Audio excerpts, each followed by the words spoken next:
Cement sector पर नजर डालते हैं। दो बड़ी खबरें निकल कर आई है।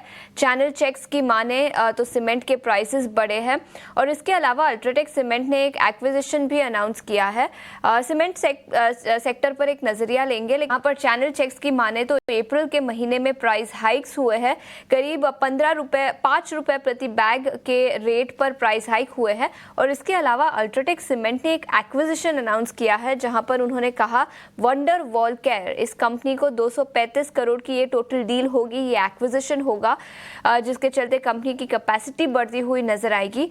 इस पर एक राय ले लेते हैं हमारे मेहमानों से। वैशाली, आपसे पूछना चाहूंगी, सीमेंट सेक्टर, इसमें UltraTech cement, Shree cement, Dalmia Bharat, क्या व्यू होगा इन स्टॉक्स पर, स्पेशली अल्ट्राटेक सीमेंट, टेक्निकल नजरिया क्या होगा?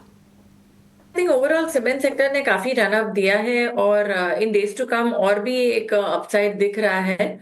अल्ट्राटेक की बात करें तो कल ही एक अच्छे से सपोर्ट के बाद दोबारा एक राउंड ऑफ मोमेंटम, वॉल्यूम भी ठीक ठाक है।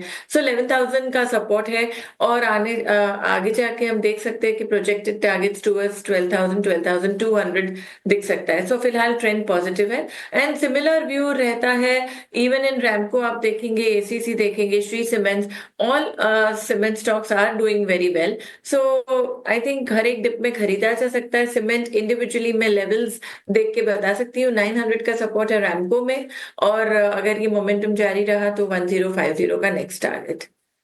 तो ये नजरिया सीमेंट सेक्टर पर डिप पर खरीदारी के मौके बनेंगे और अल्ट्राटेक सीमेंट और रैमको सीमेंट पर हमने लेवल्स की भी चर्चा की। के बारे में जरा व्यू लेते हैं।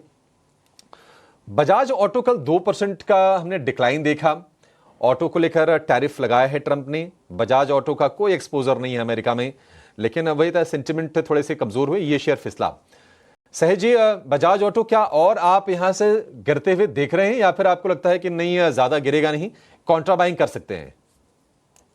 जी, बजाज ऑटो में प्योरली फ्रॉम टेक्निकल पर्सपेक्टिव देखेंगे तो इसका प्रीवियस बॉटम आपका 8250 के आसपास का था और अभी भी जब इसने रिकवरी दी आपको मार्च के महीने में तो वो 82 के आसपास आके ही अटका है।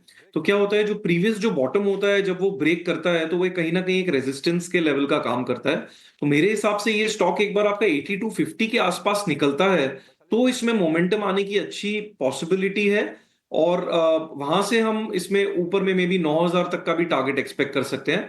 बट फिलहाल के लिए जो ओवरऑल ऑटो न्यूज को लेके ग्लोबल लेवल पर टैरिफ्स वगैरह की बातें चल रही है, हो सकता है ये पर्टिकुलर स्टॉक में उसका इंपैक्ट कम हो, बट कहीं ना कहीं एक सेंटिमेंट श्योरली डैम्पन हो जाता है। 8250 के ऊपर मैं ट्रेडर्स को सजेस्ट करूंगा इस पे ध्यान देने के लिए, अदरवाइज थोड़ा सा फिलहाल के भाव पे अवॉइड रहेगा मेरी तरफ से।